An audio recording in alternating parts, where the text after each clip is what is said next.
और आज की बड़ी खबर पश्चिम बंगाल के बशिरहाट से है, जहां पर बीजेपी कार्यकर्ता को गोली मारी गई है। जानकारी के मुताबिक बशिरहाट के गोटरा इलाके में बीजेपी कार्यकर्ता रोहित राय पार्टी का झंडा लगा रहे थे, जिसे लेकर कुछ लोगों ने उनके पेट में गोली मार दी। हालांकि मौके पर मौजूद लोगों ने गंभीर हालत में रोहित को अस्पताल तक पहुंचाया, जहां उनका इलाज किया जा रहा है। तो यही वो बीजेपी के कार्यकर्ता हैं जो झंडा लगा रहे थे और इस दौरान उन्हें गोली मार दी गई थी। घटना के बाद मौके पर पहुंची पुलिस मामले की जांच में जुट गई है। पुलिस हमलावरों की पहचान के लिए आसपास के लोगों से पूछताछ भी कर रही है और साथ ही सीसीटीवी के जरिए भी हमलावरों की पहचान अब की जा रही है।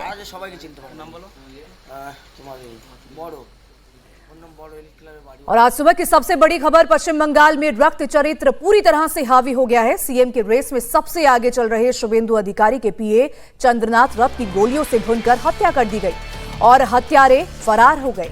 ये मर्डर कल रात 10:30 से 11 बजे के बीच उस वक्त हुआ जब शुभेंदु के पीए नॉर्थ 24 परगना में अपने घर की तरफ जा रही थी। तभी पीछे से आ रही कार ने उन्हें ओवरटेक किया और उनकी गाड़ी पर अंधाधुंध फायरिंग कर दी। और चंद्रनाथ रथ और उनके ड्राइवर को गोली लगी है, दोनों को अस्पताल ले जाया गया। चंद्रनाथ रथ के इलाज के दौरान दम तोड़ दी उन्होंने, जबकि ड्राइवर की हालत नाजुक बनी हुई है। इस बीच इस हत्याकांड के बाद पुलिस अब जानकारी ले रही है और साथ ही साथ तफ्तीश भी कर रही है। शुभेंदु अधिकारी और केंद्रीय मंत्री सुकांतु मजूमदार फौरन मध्यग्राम के अस्पताल पहुंचे, जहां पर चंद्रकांत को ले जाया गया था। वहां पर बड़ी तादाद में बीजेपी कार्यकर्ता पहुंचे हुए थे। बीजेपी के कई विधायक भी हॉस्पिटल पहुंचे। आज चंद्रनाथ रथ का पोस्टमार्टम होगा। पोस्टमार्टम रिपोर्ट के बाद पता चल पाएगा कि शरीर में कितने जगह गोलियां लगी हैं। इस बीच पुलिस ने हमलावरों की तलाश तेज कर दी है। पुलिस वारदात वाली जगह जाकर सीसीटीवी फुटेज भी खंगाल रही है। दूसरी ओर सुरक्षा को देखते हुए शुभेंदु अधिकारी के काफिले में एक बुलेट प्रूफ फॉर्च्यूनर गाड़ी भी तैनात कर दी गई है। लेकिन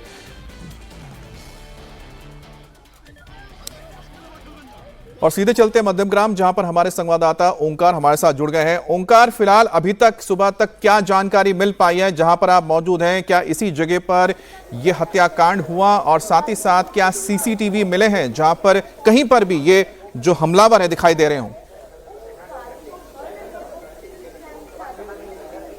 देखिए, हम लोग इस वक्त है मध्यमग्राम के दोहारिया इलाके में, और दोहारिया इलाके में उस जगह पे मैं लेके जाना चाहूंगा एक बार जिस जगह पे ये पूरी वारदात को अंजाम दिया गया। हम लोग इस वक्त है मध्यमग्राम में और इससे पहले पुलिस के जाने मनाया है, तो एक बार दिखाने की कोशिश करूंगा। ये जो जगह है जहां पर शीशे टूटे पड़े हुए हैं, वही जगह है जिस जगह पे गाड़ी को रोका गया और रोकने के बाद लगातार 3 राउंड फायरिंग की गई।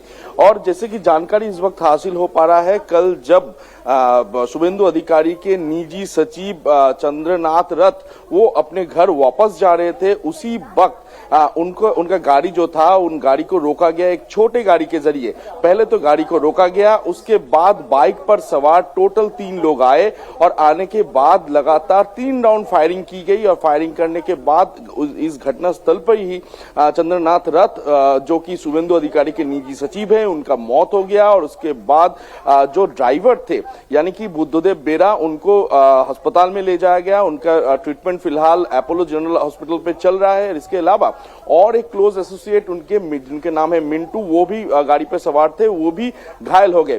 तो फिलहाल जैसे कि देखा जा रहा है, इस इलाके का जितने भी सीसीटीवी कैमरा है उनको खंगाले जा रहे हैं पुलिस के तरफ से। और इसके पीछे और कौन कौन है इस बारे में जांच पड़ताल किया जा रहा है। यहाँ पर एक एक करके दिखाने की कोशिश करेंगे हम लोग कि यहाँ पर काफी ये जो वारदात का इलाका है, इसके अलावा आसपास कई सारे सीसीटीवी कैमरा है।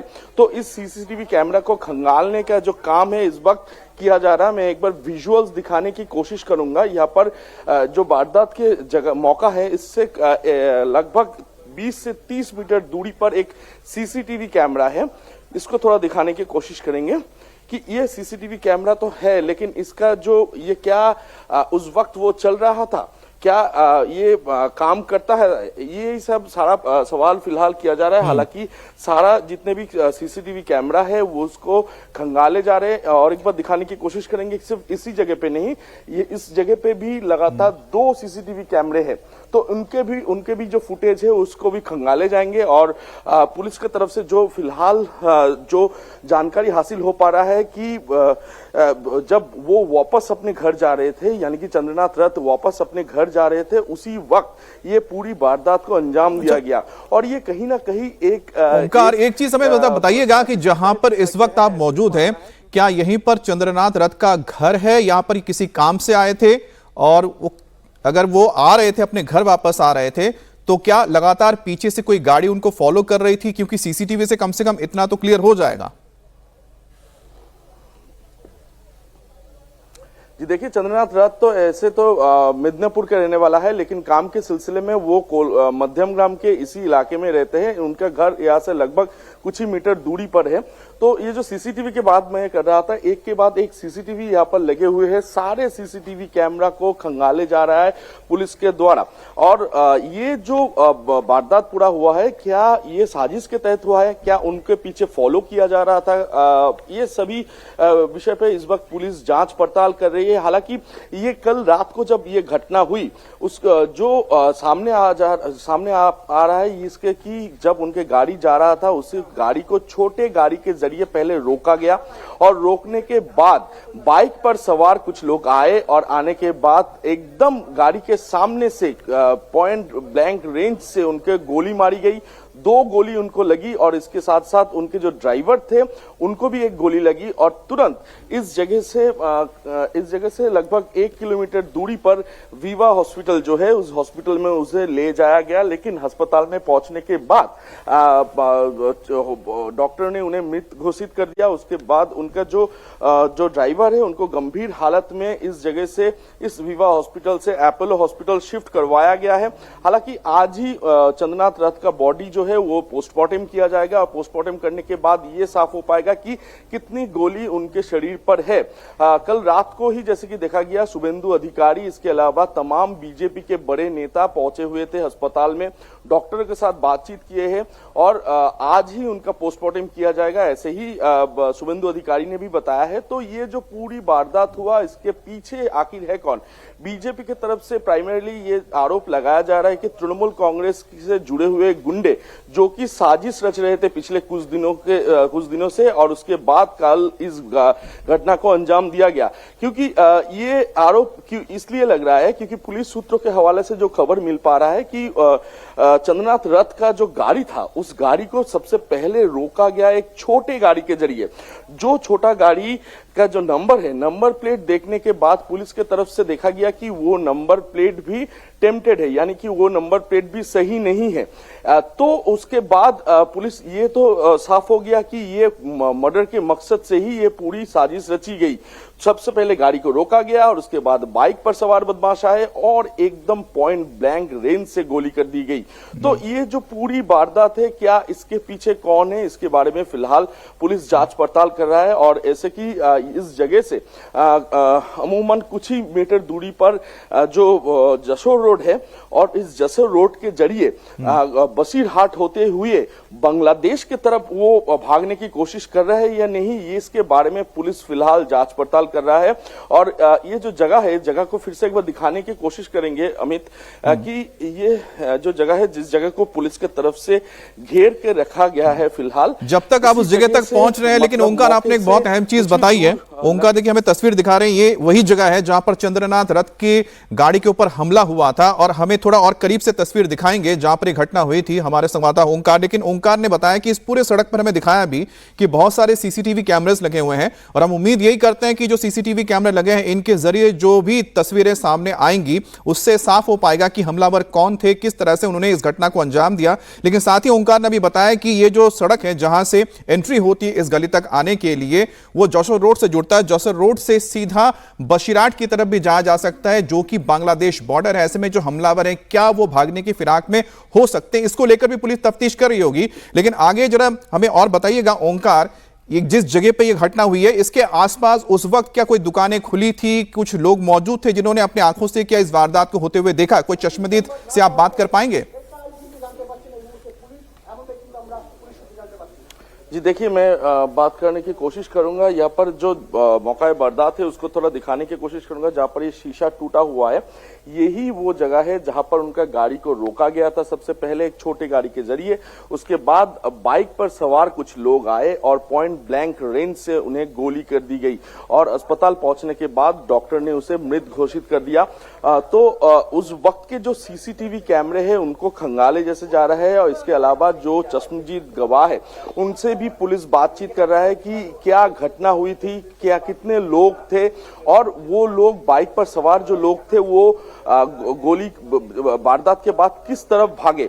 इस बारे में पूरी जांच पड़ताल फिलहाल पुलिस की तरफ से किया जा रहा है। एक बार फिर से दिखाने की कोशिश करूंगा। ये जो जगह है ये दोहारिया बोल के एक जगह है, यह मध्यम ग्राम में आता है और मध्यम ग्राम में इसी जगह पे, इस जगह से उनका घर अमूमन कुछ ही मीटर दूरी पर है। तो इसी जगह पे उनके गाड़ी को सबसे पहले रोका गया एक छोटी गाड़ी के जरिए। उसके बाद बाइक पर सवार कुछ लोग आए और लगातार 3 राउंड फायरिंग की गई और जिसमें से 2 गोली चंद्रनाथ रथ जो कि निजी सचिव है शुभेंदु अधिकारी के, उनके शरीर पर लगा और यहां से अमूमन 1 किलोमीटर दूरी पर अस्पताल पे ले जाने के बाद उन्हें मृत घोषित कर दिया गया। तो ये चुनाव के बाद के हिंसा का ये जो वारदात हुआ है ये काफी एक चिंता का विषय है क्योंकि लॉ एंड ऑर्डर सिचुएशन को लेकर सवाल पैदा हो रहा है क्योंकि 2021 साल में चुनाव के बाद लगातार ऐसे हमले हुए थे, ऐसे बीजेपी कार्यकर्ता को एक के बाद एक मौत के घाट उतार दिए गए थे। तो उसके बाद 500 कंपनियां यहाँ पर तैनात किया गया है पश्चिम बंगाल में, लेकिन जमीनी स्तर पर उन्हें देखा नहीं जा रहा है। ऐसे ही बीजेपी और तृणमूल कांग्रेस दोनों के तरफ से आरोप लगाया जा रहा है। तो इस बारे में पुलिस के तरफ से जो बीजेपी और टीएमसी की तरफ से जैसे आरोप लगाया जा रहा है कि उन्हें और भी ज्यादा सतर्क रहना की जरूरत थी, लेकिन इस पूरे वारदात के बाद काफी लॉ एंड ऑर्डर सिचुएशन को लेकर काफी सवाल पैदा हो रहा है। इस घटना के घटनास्थल जो है ओंकार, आपने जिस तरीके से बताया कि हमलावर तो वहां से फरार हो गए, जो गाड़ी बरामद अभी तक हुई है घटनास्थल से, उस गाड़ी का मालिक कौन है, वो गाड़ी किसकी है, अभी तक ये जानकारी अभी मिल पाई है कि पुलिस क्या कुछ जानकारी जुटा पाई है अभी तक? देखिए, वो जो छोटे गाड़ी के जरिए इस गाड़ी को रोका गया था, चंद्रनाथ रथ के गाड़ी को रोका गया था, वो जो गाड़ी है वो नंबर प्लेट के जरिए ये जाना गया है कि नॉर्थ बंगाल के शिलीगुड़ी के एक व्यक्ति के है। लेकिन उनसे साथ पुलिस जब संपर्क किया तो पुलिस का कहना है कि पुलिस के उन जो गाड़ी का मालिक है उनका कहना है कि उसका गाड़ी शिलीगुड़ी में ही है। यानी कि जो नंबर प्लेट है वो नंबर प्लेट को कहीं ना कहीं टेम्पटेड किया गया है और टेम्पटेड करने के बाद ये पूरी साजिश रचने के बाद ये पूरी जो वारदात है इस वारदात को अंजाम दिया गया। यानी कि कहीं ना कहीं बड़े साजिश, बड़े प्लानिंग पहले से ही किया गया था और उसके बाद इस पूरे वारदात को अंजाम दिया गया है। तो एक बार दिखाने की कोशिश करेंगे यहाँ पर ये जो मौका है जहां पर ये घटना हुआ है, इसके आसपास लगे काफी सारे सीसीटीवी है। अच्छा ओंकार, जरा आप आसपास का ये पूरा इलाका भी हमको दिखाइए, समझाइए कि किस तरह से पूरा आसपास का इलाका है, क्योंकि मुझे ज्यादातर तो लग रहा है कि यहाँ पर जो मकान है वो सारे अपार्टमेंट्स है, रिहायशी इलाका है और यहाँ पर कमर्शियल बहुत ज्यादा कुछ दिखाई नहीं दे रहा है। लेकिन साथ ही साथ जो आप बता रहे हैं कि जो गाड़ी में मौजूद थे उसमें एक ड्राइवर थे, चंद्रनाथ थे और साथ में एक और व्यक्ति थे, तो जो तीसरे व्यक्ति थे उनकी हालत फिलहाल कैसी है, वो कहां है? क्योंकि वो इस पूरे घटना के चश्मदीद हैं, जिन्होंने बहुत करीब से इस घटना को देखा है। क्या उनके बारे में कुछ जानकारी मिल पाई? जो हमला कर रहे थे उनको उन्होंने देखा था, कोई जानकारी आई है? देखिए, चंद्रनाथ रथ और उनके साथ उनके जो ड्राइवर थे बुद्धदेव बेरा और इसके अलावा मिंटू नाम के एक व्यक्ति और एक थे। तो जो मिंटू नाम के व्यक्ति है वो भी घायल हो गए हैं, उनसे भी पुलिस संपर्क किया है। पुलिस संपर्क में रख रहे हैं कि उस समय आखिर हुआ क्या था, कितने लोग आए, गाड़ी कैसे रोकी गई और इसके अलावा बाइक पर सवार कितने लोग आए थे, क्या 2 बाइक था या फिर इससे भी और ज्यादा बाइक था।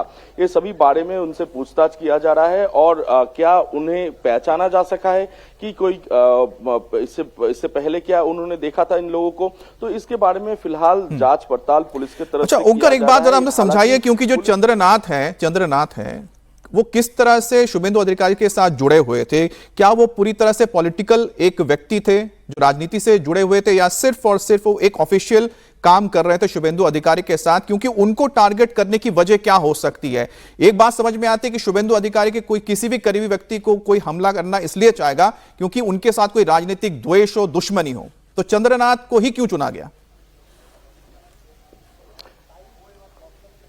देखिए 2021 साल में जब शुभेंदु अधिकारी नेता प्रतिपक्ष बने, तब उनके जो निजी सचिव चंद्रनाथ रथ है, वो उनके निजी सचिव चंद्रनाथ रथ बने। हालांकि चंद्रनाथ रथ कोई पॉलिटिकल कनेक्शन नहीं है उनके साथ, वो सिर्फ और सिर्फ शुभेंदु अधिकारी के निजी सचिव थे। वो ऑफिशियल हर काम वो करते थे। विधानसभा में जितने भी ऑफिशियल काम होते हैं विपक्षी नेता का, वो सारे के सारे काम वही संभाल देते। तो उनके साथ पॉलिटिकल कोई कनेक्शन नहीं था। तो ऐसे ही उनके ऊपर क्यों टारगेट किया गया, इस बारे में भी सवाल पैदा हो रहा है, क्योंकि शुभेंदु अधिकारी के निजी सचिव के अलावा उनका कोई पॉलिटिकल कनेक्शन नहीं था। जो काम वो था वो है कि एक विपक्षी नेता का जितने भी ऑफिशियल काम होता है विधानसभा छोड़कर अलग अलग हिस्सों पर, तो वही काम वो करते थे शुभेंदु अधिकारी के साथ। बिल्कुल, वो रहते भी तो जैसा आप बता रहे हैं कि वो सचिवालय में काम करते थे, शुभेंदु अधिकारी के विधानसभा से जुड़ी तमाम कामों को वो देखते थे। लेकिन अभी तक ओंकार ने जो हमें तस्वीर दिखाई है, उसमें एक बात तो क्लियर हो गई है कि वहां पर मौजूद जो तमाम सीसीटीवीज हैं जो लगे हुए हैं, उससे इस पूरे हत्याकांड में और इस पूरे घटना से कई सारे अहम सबूत निकल सकते हैं। और साथ ही ओंकार ने यह भी बताया कि मिंटू नाम का एक और व्यक्ति मौजूद था गाड़ी में, जो इस पूरे हत्याकांड के तफ्तीश में बहुत अहम कड़ी हो सकता है। लेकिन बड़ा सवाल तो एक ही है कि जिस रक्त चरित्र के खिलाफ, जिस परिवर्तन के खिलाफ लोगों ने मैंडेट दिया है, अब उसको काबू में करना, उसको खत्म करना पश्चिम बंगाल में, यह सबसे बड़ी जिम्मेदारी आने वाली सरकार की, यानी कि बीजेपी सरकार की होने जा रही है। क्योंकि बीजेपी को जितना यहां पर वोट किया गया, उससे ज्यादा ममता बनर्जी के उस शासन के खिलाफ वोट किया गया है, जिसकी तस्वीरें इस वक्त भी आपको सत्ता बदलने के बाद भी नजर आ रही हैं।